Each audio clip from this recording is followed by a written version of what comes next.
Play against the action and meaningful silences and Okay, and that little mic on the floor is fine, it's just dead. Yeah, it's Okay. a dead mic. Yeah. Great.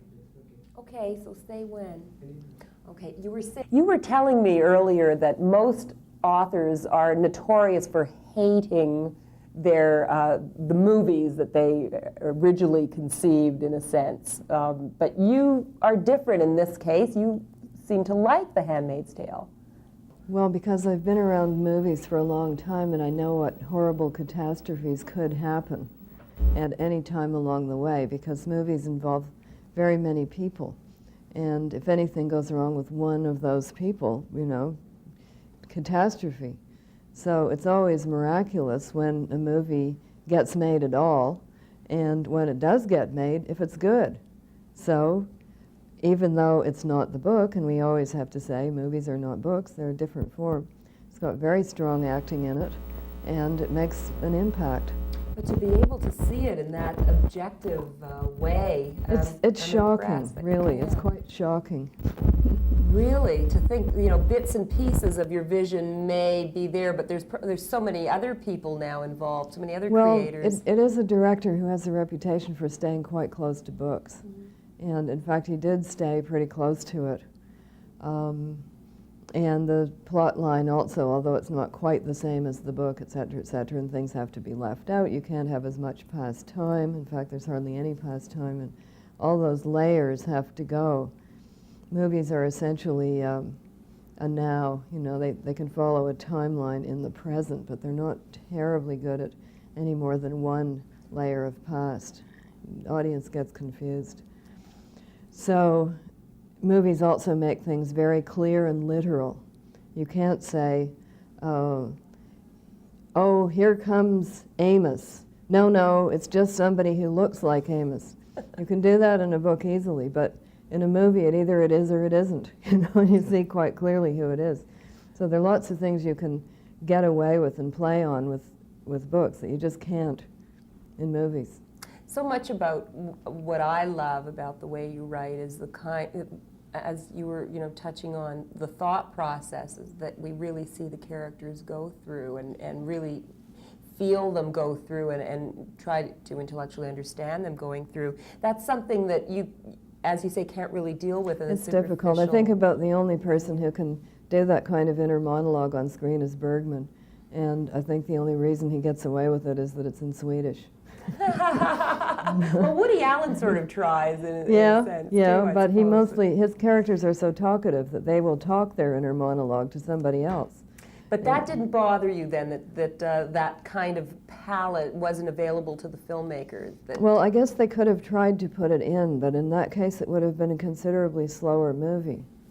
It would have been a much more meditative and more tonal movie, shall we say, but it wouldn't have had as driving a plot line or as urgent a feeling to it. I mean, you make choices always, and if you choose one thing, then something else gets given up. The mother goes, for instance. There's no mother in this film. You were never tempted to write the screenplay? Not this one. I'm doing the screenplay for Cat's Eye, because I thought the likelihood of anybody younger getting the clothing right would be minimal. Younger people looking back on a period that was not theirs tend to try to put everything in. Somebody now of the age of 25 doing design for the 50s would put in, everybody would have to have saddle shoes, they would all have to have hula hoops, they would all have to have cat skirts. Right, the cliches. Everything. So it tends to look overdone. It looks much more the way it looks than it did at the time. Mm-hmm. But with so this, with this film, with The Handmaid's Tale, there was The Handmaid's Tale, I felt that it needed an objective person coming to it, and anyway I was writing another novel. So you don't want to write always the screenplay to your own books. The choice of Harold Pinter was a great one. I thought that was excellent, yes. And how did you feel when you heard that he had agreed Well, to I was do very this? surprised because he had said that he wasn't going to do any more screenplays. So I was, of course, surprised and not so flattered that he had thought enough of the book so that he wanted to do the screenplay for it. Ultimately, why do you think it's a good idea for works of literature to be translated? I don't think it always is a good idea. And I think some things are really, really difficult and almost impossible to do. For instance, Under the Volcano, although they tried their level best, ended up looking like a film about a drunk person. And that was about, a lot of levels just somehow didn't make it onto the screen. So I think the more dense and layered a work of literature is, the more difficult it is to translate unless it has a very obvious plot line in it. Well, I guess, and the case with The Handmaid's Tale, although it is a very dense kind of book, it does manage to work. It manages to work, but not in the same way that the book works. It works in a different way, and one has to just keep, you say to yourself every morning and every evening, a movie is not a book. A movie is not a book. It's like Dorothy wanting to return to Oz. There's no place like home. A movie is not a book. This is so mature of you, though, this kind of understanding. Listen, if I'm not and mature acceptance. by this age, when am I going to be mature? Some people never get it right, but that's really heartening to think that you do have that kind of understanding and acceptance, because it could be a ridiculously frustrating kind of experience, I'm sure. The book is, so visionary, really, and it's so astounding that it was written when it was written, before so many things in the world became happened. visible and obvious, but they were evident to anybody who was really looking at that time. For instance, a number of people knew about the Romanian situation then. It just wasn't getting a lot of play in the press because Romania was supposed to be sort of a good guy. So now everybody's saying shock horror, look what they were doing to women, but that was known already. Mm-hmm. And as for shenanigans in high fundamentalist places, we've all read Elmer Gantry. Mm-hmm. True. Were you astounded, though, each morning reading the news when something like that would finally surface? I think in the rather, press? not astounded exactly. I used to go around nudging people and saying, see? Anyway, it made it easier for me with the book because it was the kind of book when I was writing it that I thought everybody's going to think I'm very far out of my mind, But in fact, everything in the book is based on something that people have done in history, or that they're doing now, or for which we've got the technology. There's nothing invented about it. As for those wonderful blue dresses of the wives, they're out of a mail order catalog, $49.95. Oh, good. I was wondering where I could get one. Now, The hat included. Oh, the hat was a pièce de résistance. You say it wasn't an easy film to get produced for obvious reasons. People were scared of it. People with money, the kinds of people who put money into films, were afraid of it. They thought it was too far out. Did you immediately see the cinematic possibilities for it? Did you think that way? I knew that it was very colorful. Red, Literally. blue, white. And I thought that it would, I could see some of the scenes as being, as they say, playable. I didn't think it would be easily put together, and I didn't think it would be easy to find somebody who wanted to do it, but in fact that person appeared as soon as the book was published in the States. And you know who put him up to it? His wife. Well, do you think it's the kind of film that women are going to, have more empathy for, that women are going to ultimately get more out of? I think it probably is more frightening to women than it is to men. But there's, for instance, the wonderful performance of Duval in it for men, and other sort of. It had a big readership among men as a book because men like speculative fiction, and they read a lot of speculative fiction and science fiction. They view it as sort of puzzle literature, or how would you if you were going to.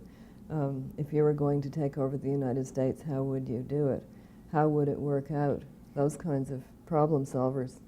The casting choices, very interesting right down the line, and really, as you say, finely acted Great roles. part for Elizabeth McGovern, her best.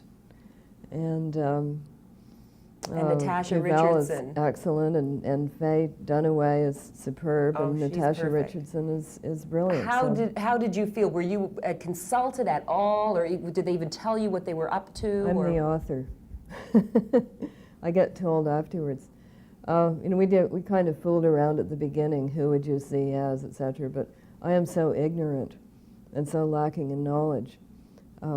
For instance, I was down working on Cat's Eye in Los Angeles, where the director lives, and we were all having dinner, and people were doing this amazing kind of,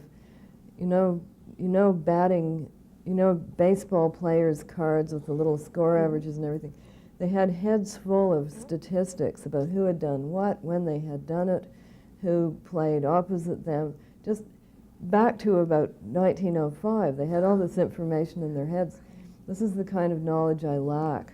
It gets very esoteric. Oh, does it ever? Yeah. Yeah, oh, that's amazing. So they just went to it and then broke the news or told you, They told okay, me. this is what Yep. we've decided. Yep. And I how said, did you, were you confident that those were good choices right I thought off they the were bat? terrific choices. I wouldn't have thought of them myself, which is why I wasn't the casting director. It must be the most. You see, it's funny because sitting down here earlier, you said, "Well, I've screened it twice already, and that's enough." Yeah. I is that find enough? Why is that enough? Wouldn't you want to Because- see every? No, because when you see it more than that, you start noticing, people's earlobes. You don't concentrate on what you're supposed to be seeing. It's almost like when you're writing a term paper on Wuthering Heights. You go through it for the window imagery. You've already read it for what you're supposed to read it for, which is the total book.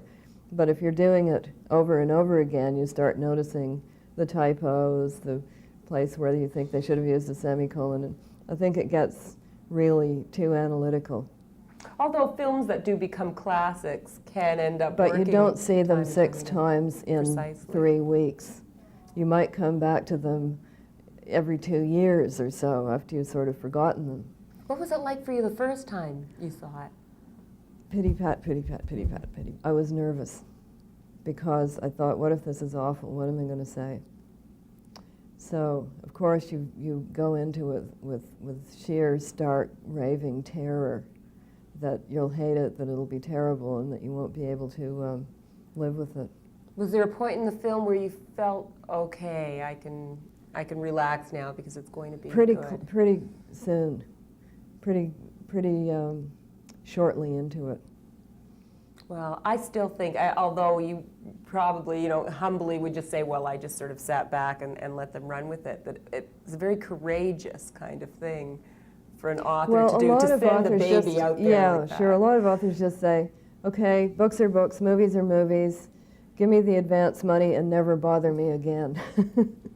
But if you happen to like movies, which I do, you want it to be a good movie. You know it won't be the book, but you want it to be a good movie. Yeah.